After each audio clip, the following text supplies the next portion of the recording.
मैं जगमल सिंह भाटी, पाते वेतन प्रधानाध्यापक 2009।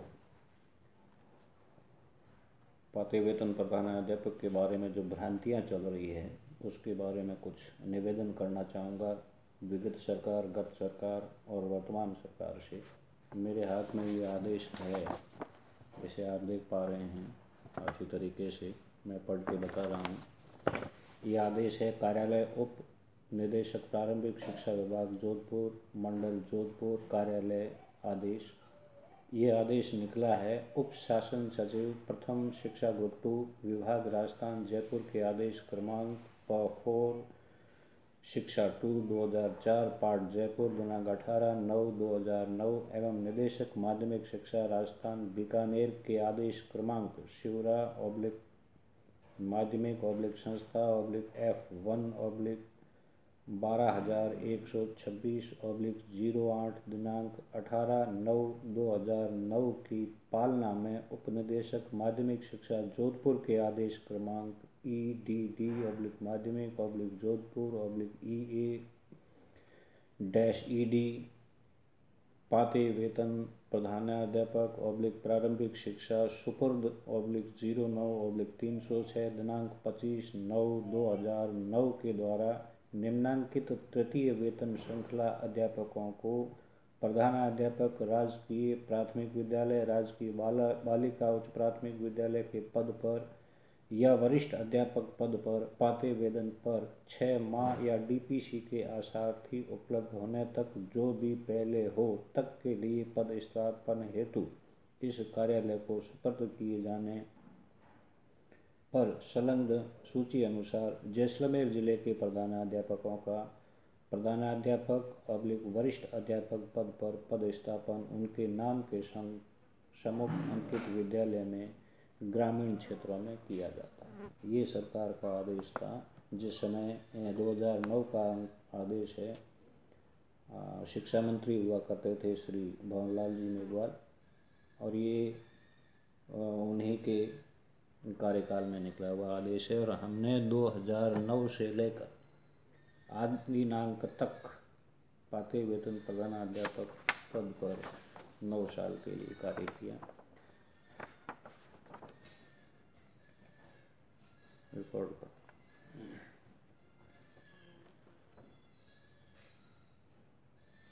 हम ये मान रहे थे कि हम द्वितीय श्रेणी अध्यापक है, इसमें कोई दो राय नहीं है, लेकिन हमारी आंखें तब खुली जब 2016 में भाजपा सरकार ने पहली बार 6D की प्रक्रिया शुरू की। तब हमें पता चला कि पाते वेतन द्वितीय श्रेणी जो हमें घोषित किया गया था वो तो एकमात्र छलावा है और सरकार ने भी कह दिया कि हम पाते वेतन को मानते ही नहीं। तो फिर ये आदेश किसने निकाले, क्यों निकाले और हमें 9 साल तक क्यों रखा। उसके बावजूद ये कार्मिक विभाग का आदेश है, आप देख पा रहे हैं, जो 22/9/2014 को निकला है और इसमें स्पष्ट लिखा था कि तथाकथित स्टाफ गैप, ये 2009 का है और उसमें लिखा है कि तथाकथित स्टाफ गैप पाते वेतन कार्य व्यवस्था आधार पर नियमित वेतन श्रृंखला में पदोन्नति पद स्थापन नहीं किए जाने बाबत। ये 2014 का आदेश है। इस आदेश में विभिन्न आदेशों का हवाला भी दिया कि इस विभाग के समसंख्यक परिपत्र दिनांक 24/10/1989, 27/6/1991, 15/2/2003, 19/4/2008 और फिर कार्मिक विभाग का 2/91 दिनांक 4/6/2008 के भाग 3 के बिंदु संख्या 14 में ये संदर्भित किया गया था कि आप स्टाफ गैप या पाते वेतन पर किसी को पदोन्नति नहीं देंगे। तो फिर अगर ये 4/6/2008 को कार्मिक विभाग का आदेश था तो हमें 2009 में पाते वेतन पर क्यों रखा। पहली बात तो अब सरकार ने 2008 में एक नियमावली बनाई जिसमें हिंदी, गणित और अंग्रेजी इनके लिए अलग से नियमावली बनाई गई, जिसमें केवल द्वितीय श्रेणी तक के अध्यापकों की पदोन्नति सेकंड ग्रेड के लिए की जाती है। उसमें 1971 की नियमावली का उपयोग नहीं होता है। हमारे सामने मुश्किल ये है कि 1971 की नियमावली को दरकिनार कर दिया गया और विषयवार जब ये पदोन्नति की प्रक्रिया शुरू की तो ये गजट नोटिफिकेशन, मैं आपको बता दूँ,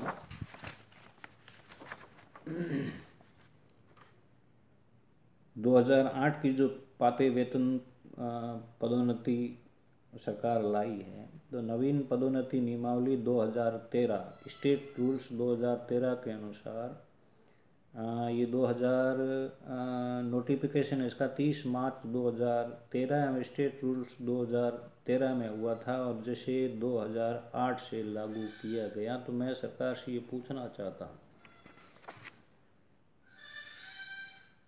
चाहता हूँ कि सामाजिक विषय ने क्या बिगाड़ा जब उनके लिए द्वितीय श्रेणी तक पहुँचने के मार्ग ही बंद है, तो वो आगे कैसे पहुँच पाएंगे।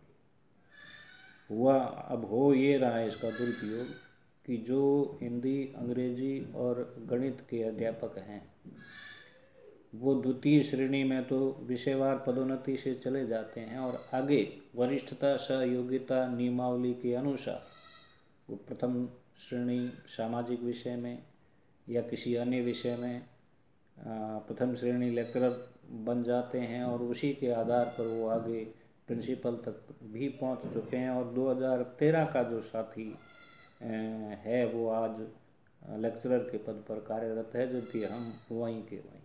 तो मैं सरकार से ये पूछना चाहता हूँ, वर्तमान सरकार से भी पूछूंगा, विगत सरकार से भी पूछूंगा और गत सरकार से भी पूछूंगा, क्योंकि गत सरकार के समय हमने ये कई ज्ञापन दिए, हज़ारों ज्ञापन दिए थे और हमने लगभग 78 दिन तक जोधपुर मंडल के आगे धरना दिया और 81 दिन तक अजमेर मंडल में धरना दिया था। सरकार ने आश्वासन दिया था कि आपके संबंध में कुछ कार्य करेंगे, लेकिन आज तक ना तो सरकार की आंखें खुली है और उल्टा हुआ ये है कि हमारे कुछ साथी जो सर्व शिक्षा अभियान में एज ए द्वितीय श्रेणी कार्यक्रम सहायक के पद पर लगे हुए थे, उन्हें वर्तमान में जब ये एकीकरण हुआ तो ये मेरे पास आदेश है राजस्थान प्रारंभिक शिक्षा परिषद जयपुर का, जो 25/9/2018 को निकला है और हस्ताक्षर हैं इसमें राज्य परियोजना निर्देशक श्रीमती शिवांगी स्वर्णकार के। इन्होंने नंबर 1 पर लिखा है कि सर्व शिक्षा अभियान के जिला कार्यालयों में कार्यरत कार्यक्रम सहायक जो वरिष्ठ अध्यापक के समकक्ष योग्यता रखते हैं उन्हें मूल विभाग के लिए कार्यमुक्त कर दिया जाए। और फिर उसी आदेश की क्रम संख्या 4 पर वो लिखते हैं कि कार्मिक के पाते वेतन वरिष्ठ अध्यापक होने की स्थिति में कार्मिक के सेवा अभिलेख से पदोन्नति की पुष्टि कर वरिष्ठ अध्यापक के अनुसार संबंधित उपनिदेशक कार्यालय हेतु कार्यमुक्त किया जाए, या पदोन्नति नहीं की है तो जिला शिक्षा अधिकारी कार्यालय के लिए कार्यमुक्त किया जाए। तो जब हम आए थे बीकानेर प्रारंभिक निदेशक के आदेश से, तो फिर परिषद जो कि एक संस्था है उसको ये अधिकार नहीं होता कि किसी द्वितीय श्रेणी अध्यापक चाहे वो पाते वेतन पर हो उसका अपमान करने की। और हम आज भी लटक रहे हैं इस पे कार्यग्रहण पे। कई साथी हमारे जो सर्व शिक्षा अभियान में थे वो कोर्ट में हैं और 15-15, 20-20 हज़ार रुपये वो खर्च भी कर चुके हैं और स्पीकिंग आदेश भी निकले हैं न्यायालय से, लेकिन जीडी महोदय उसको मानने के लिए तैयार है। अब बता दूं कि पाते वेतन मान जाते। दरअसल हमारी मांग ये है कि पाते वेतन वालों को 2009 में प्रचलित पदोन्नति नियमावली के अनुसार ही पदोन्नति दी गई थी, जो 1971 से अनवरत चली आ रही है और आज भी व्याख्याता, प्रिंसिपल, जिला शिक्षा अधिकारी पदों पर पदोन्नति हेतु इसी नियमावली को अपनाया जा रहा है। तो ऐसे में केवल तृतीय श्रेणी अध्यापकों के लिए 2008 की नियमावली बनाना, उसे चेंज करना कहाँ तक न्यायोचित है, क्योंकि शिक्षा विभाग में विषयवार जो शिक्षक की नियुक्तियां हैं वो भी 2008 के बाद से शुरू हुई और शायद 2013 के बाद से हुई है। उससे पहले विषयवार नियुक्ति ही नहीं होती थी। हमारी नियुक्ति विषयवार नहीं है तो हमें इसमें क्यों घसीटा गया। जिस छात्र को हमने पढ़ाया वो इस नियमावली का उपयोग करते हुए आज हमारा बॉस है और हम आज भी उसी स्थान पर खड़े हैं जहाँ पहले थे। रिटायरमेंट की अवधि तक पहुँच चुके हैं। बहुत बड़ा अच्छा न्याय है इस सरकार का। मुझे तो बड़ा अफसोस होता है जब गत सरकार के शिक्षा मंत्री महोदय ये कहते हैं, हम कई बार मिले, धरना प्रदर्शन किया, उनसे मुलाकात भी की, तो वो कहते हैं कि आप तो कांग्रेस की नाजायज़ औलादें हैं। तो हम इस सरकार से कहना चाहेंगे कि अगर कांग्रेस की नाजायज़ औलादें हैं तो आप जायज़ बनाइए, क्योंकि अब आपने किया था और आपसे मांग रहे हैं। दूसरा, मुझे एक घटना याद है कि 23 अप्रैल 2017 को इसी मामले को लेकर हमने जोधपुर में धरना भी दिया था और तत्कालीन समय में प्रशासन झालावाड़ गया हुआ था, इसलिए मंत्री महोदय श्री राजेंद्र राठौड़ के निर्देश प्राप्त हुए तत्कालीन प्रमुख शासन सचिव गंगवार साहब को कि आप इनसे इनका जो प्रतिवेदन है वो ले लीजिए, हम आने के बाद विचार करें। तो लगभग 3:30 बजे आयुधान सिंह कविया, प्रदेश महासचिव, प्रदेश अध्यक्ष अखिल भारतीय कर्मचारी संघ के, वो भी हमारे साथ थे। हम 4-5 प्रतिनिधि मंडल के साथी उनकी अगुवाई में प्रमुख शासन सचिव महोदय से मिलने गए। तो मुझे बड़ा अफसोस हुआ, बड़े दुख के साथ कहना पड़ रहा है ये कि प्रमुख शासन सचिव के पद पर बैठे हुए सरकार के आला अधिकारी ने यहाँ तक कह दिया कि आपने सामाजिक विषय क्यों लिया। तो हम सरकार से पूछना चाहते हैं कि या तो आप सामाजिक विषय को हटा दीजिए ताकि कोई भी साथी हमारी तरह प्रताड़ित ना हो। और वर्तमान में जितने भी सामाजिक शिक्षक हैं या जो छात्र हैं सामाजिक पढ़ रहे हैं, उनसे भी मैं ये निवेदन करूँगा कि कृपया आप सामाजिक विषय लें, क्योंकि एक प्रमुख शासन सचिव महोदय ये कहते हैं तो आप सामाजिक विषय लेके क्या करोगे। शिक्षक बनोगे, बीएड करोगे तो 3rd ग्रेड से ही रिटायर हो जाओगे। आपके सामने पदोन्नति की कोई संभावना नहीं है, क्योंकि एक तरफ भारत में समानता की बात चल रही है और संविधान में समानता का अधिकार देता है, तो फिर ये समानता हमारी कहाँ चलेगी। हमें 2009 में 2nd ग्रेड बनाया गया और हमने 9 साल तक काम किया। तो अब हमारी कोई मांग, वित्तीय मांग है ही नहीं सरकार से। हमारी मांग केवल पदोन्नति की है कि हमें तो शील दे दो, हमें हमारा हक दे दो, हमें कोई वित्तीय लाभ नहीं चाहिए। तो सरकार क्यों पीछे हट रही है, ये मैं सरकार से पूछना चाहूँगा। तो सत्र 2013-14 से केवल 1 ग्रेड के लिए पदोन्नति नियमावली को बदल देने से राजस्थान के शिक्षा विभाग पर 10,000 करोड़ रुपए प्रति माह का वित्तीय भार नवीन पदोन्नति नियमावली से बढ़ गया है, जबकि हम पाते वेतन पर कार्यरत हैं। और अगर हमारी पदोन्नति हो जाती तो सरकार को किसी भी प्रकार का कोई वित्तीय घाटा नहीं होता। दूसरी बात, सरकार ने 8वीं तक के जो विद्यालय थे वहाँ प्रधानाध्यापक का पद भी विषयवार कर दिया। ये गत सरकार बीजेपी का था।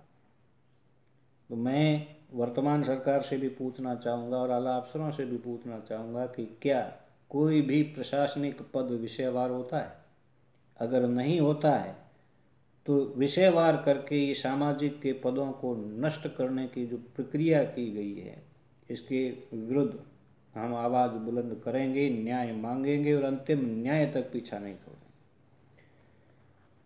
सरकार द्वारा विषयवार पदोन्नति नियमावली अपनाते हुए विषय केवल विज्ञान, गणित और हिंदी को ही प्राथमिकता दी गई, तो वर्तमान में जिन शिक्षकों की इन विषयों में द्वितीय श्रेणी में पदोन्नति हुई, वे वर्तमान में कार्यरत है या नहीं, ये भी विभाग जांच करवाए।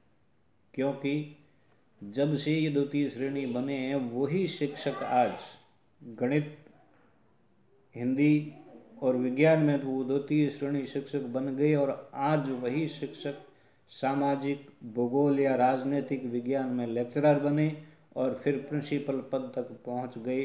अगर सरकार इसकी राय शुमारी कराए तो द्वितीय श्रेणी अध्यापक पद पर विज्ञान, गणित और हिंदी के जब से ये नियमावली लागू हुई है तब से बना हुआ एक भी शिक्षक आपको वहाँ नहीं मिलेगा। अब जब ये प्रथम श्रेणी में गए हैं सामाजिक विषय से, तो सीधी सी बात है कि इन्होंने एडिशनल किया, और एडिशनल किया हुआ कोई भी शिक्षक कितना बच्चों को ज्ञान दिला पाएगा, ये आप भी जानते हैं और मैं भी जानता हूँ। एक बेसिक विषय जिसका है, जिसने जड़ से लेकर शिखर तक जिस विषय का अध्ययन किया है वो तो बैठा है, और जिसने केवल शिखर पर जाकर ये डिग्री ले ली है एडिशनल, वो आज लेक्चरर और आपके प्रिंसिपल पद तक पहुंच गए हैं। तो लेक्चरर अगर वो सामाजिक विषय या राजनीतिक या भूगोल से बनते हैं एडिशनल विषय से, तो उनका जो मूल आधार है वो ये था ही नहीं, क्या करेंगे वो।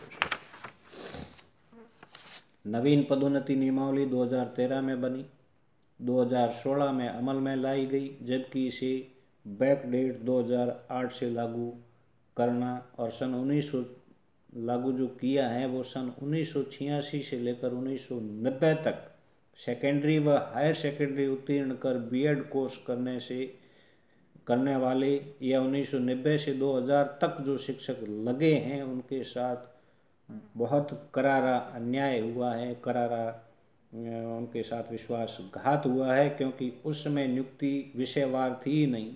नई ग्रामीण क्षेत्रों में स्थित विद्यालयों में विज्ञान, गणित, हिंदी विषयों की कोई सुविधा थी। महत्वपूर्ण बात यह है कि तत्कालीन समय में 10 या 15 ग्राम पंचायतों पर केवल एक सेकेंडरी विद्यालय हुआ करता था। ये मैं जैसलमेर जिले की बात कर रहा हूँ, जिसमें सामाजिक जिले के अलावा कोई दूसरा विषय था ही नहीं, और हमारे पैरों में पहनने के लिए जूते तो दूर की बात, चप्पल भी नहीं थे। हम आग के पत्ते पाँव में बांध कर विद्यालय जाते थे। तो बताइए हम विज्ञान या गणित लेने के लिए शहर कैसे जाते? क्यों हमारे साथ ये अन्याय किया गया?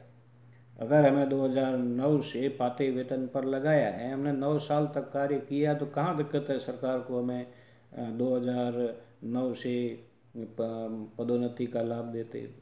क्यों ये आदेश बनाए? या तो ये आदेश झूठा है, दूसरा इस आदेश की पालना में जो भी शिक्षक लगे थे और वापस स्थानांतरण होकर दूसरे विद्यालयों में आए हैं, वो आदेश भी माध्यमिक शिक्षा विभाग से ही बने हुए हैं। डीडी जैसे मैं हूँ तो मेरे आदेश स्थानांतरण आदेश डीडी जोधपुर के।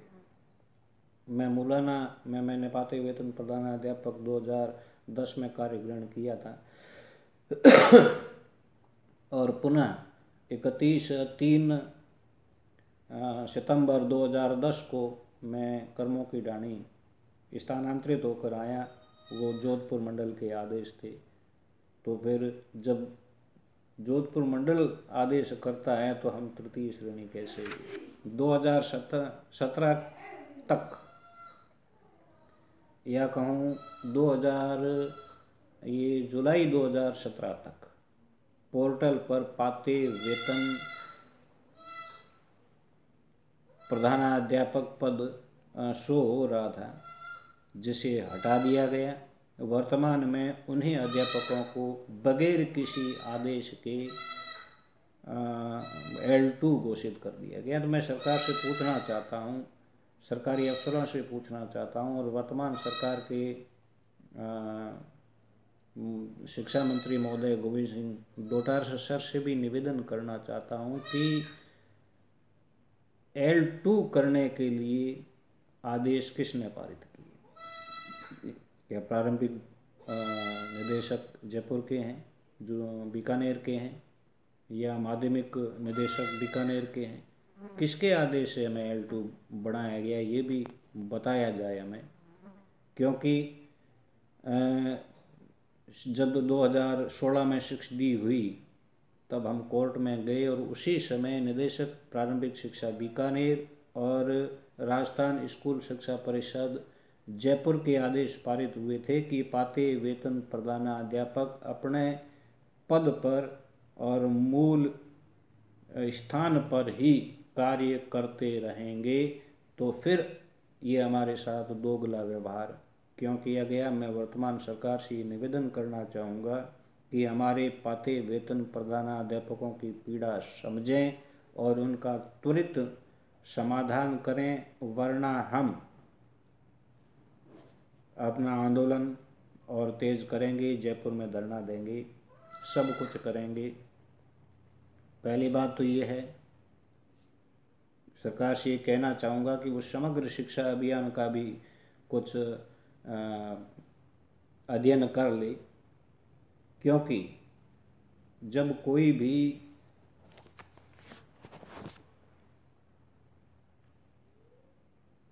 ये कह सकते हैं कि नियमावली या ये परिषद ने जो रमशा और एसएसए थे उसको मिलाकर समग्र शिक्षा अभियान किया। बड़ी बात ये है कि केवल नाम बदला गया है, काम वही है, काम में किसी प्रकार का बदलाव नहीं, और इस नाम के आधार पर कई प्रकार की पदोन्नतियां कर दी गई, वो भी केवल 1 महीने के भीतर। सीडीओ बना दिए गए, सीबीओ बना दिए गए। तो मैं सरकार से ये भी पूछना चाहूँगा कि चूँकि ये तो एक संस्था है, अगर ये संस्था पहले एसएसए थी, फिर रमशा भी शुरू हुई, अब इसको सम्मिलित कर दिया, समग्र शिक्षा अभियान बना दिया गया, तो संस्था में हमेशा जो पद होते हैं वो डेपुटेशन से ही भरे जाते हैं, जबकि गत सरकार के प्रमुख शासन सचिव महोदय, मैं तो कहूँगा, स्पष्ट कहूँगा कि उन्हीं की जो है वो नादरशाही कहूँगा मैं, कि सितंबर में ही ये पूरे आदेश लागू कर दिए गए, जबकि नोटिफिकेशन में स्पष्ट लिखा हुआ था कि ये जो कार्य प्रणाली है मानव संसाधन विकास मंत्रालय की है, और उनमें लिखा हुआ था स्पष्ट, आज भी देख सकते हैं शिक्षा मंत्री महोदय, कि इसे 2019 से लागू करना था। तब तक ये केवल एक एक्सपेरिमेंट के तौर पर थी, लेकिन ऐसा नहीं किया। गंगवार साहब के मन में पता नहीं क्या था कि उन्होंने 25/9/2018 को समग्र शिक्षा बना दिया, जिसका आज तक रजिस्ट्रेशन नहीं हुआ है। ये आज भी एसएसए और एसएसए अलग चलता है और रमशा अलग चलता है, लेकिन नाम समग्र शिक्षा है, और इसी के नाम पर कई पदोन्नतियाँ दे दी, सीडीओ, सीबीओ। मैं ये पूछना चाहूँगा कि जब ये समग्र शिक्षा अभियान समाप्त हो जाएगा तो ये सीडीओ कहाँ जाएगा, सीबीओ कहाँ जाएगा? क्योंकि उनके लिए आगे विभाग में पद है ही नहीं, क्योंकि जो ये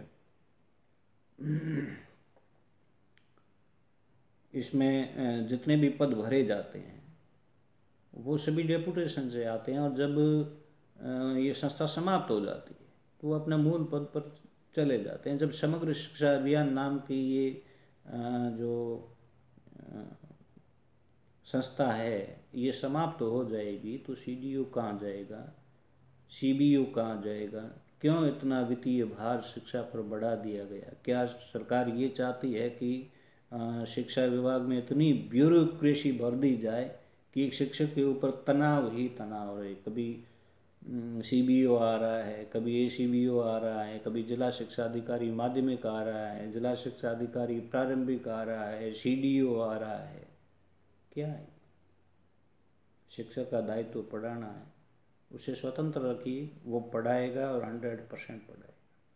तो मैं सरकार से और शिक्षा मंत्री महोदय को ये निवेदन करना चाहूँगा कि पाते वेतन 2009-10 से लगे हुए शिक्षकों को 2009 से स्थायी करते हुए समस्त परिलाभ दिए जाएं और उन्हें उनका जो सम्मान है, जो उनका हक है, जो जिसे संविधान ने दिया है, उसे पूरा कर। ज़्यादा मैं कुछ नहीं बताऊंगा। नियमों की अगर हम बात करें तो ये केवल तृतीय श्रेणी के लिए ही नियमावली क्यों बनाई, और क्यों कहते हैं शिक्षा मंत्री महोदय कि पाते वेतन कांग्रेस की नाजायज औलाद है, और तत्कालीन प्रमुख शासन सचिव क्यों कहते हैं कि आपने सामाजिक विषय क्यों लिया। ये भी मैं पूछना चाहूँगा मेरे सभी साथियों से और सरकार से कि हमें जवाब दें। ये हमारे पाते वेतन प्रधानाध्यापकों की पीड़ा है। मैं सर्व शिक्षा अभियान में लगा हुआ था, मुझे पहले DD के लिए रिलीव किया गया। जब मैं DD कार्यालय पहुंचा तो जस्ट दूसरे दिन मुझे DEO कार्यालय के लिए रिलीव कर दिया गया। मजबूरन मुझे जाना पड़ा, न्यायालय की शरण में जाना पड़ा। न्यायालय के आदेश के तहत मैंने वापस SSA में कार्य ग्रहण किया, जब तक कि मेरा मामला हाई कोर्ट जोधपुर में चल रहा है। लेकिन CDO जो वर्तमान में है, जो जैसलमेर से हम 2 व्यक्ति थे, जानकीलाल माली और मैं। तो जानकीलाल माली तो आज भी CBO कार्यालय में उस कोर्ट के आदेश के तहत है। मैंने 16 अक्टूबर को SSA में ज्वाइन किया, लेकिन 3 नवंबर को छुट्टी के दिन CDO महोदय ने हमारे ADPC को बुलाकर 3 नवंबर को मेरे आदेश प्रत्यारित कर दिए। उस समय आचार संहिता चल रही थी और मेरे सामने आज भी यक्ष प्रश्न है कि मैं जाऊं कहाँ। DO ऑफिस जाता हूं तो वो कहते हैं कि भाई आप पहले तो आचार संहिता के तहत कार्य ग्रहण कर नहीं सकते थे, अगर अब कार्य ग्रहण करोगे तो आपको L2 पर लगा लिया जाएगा।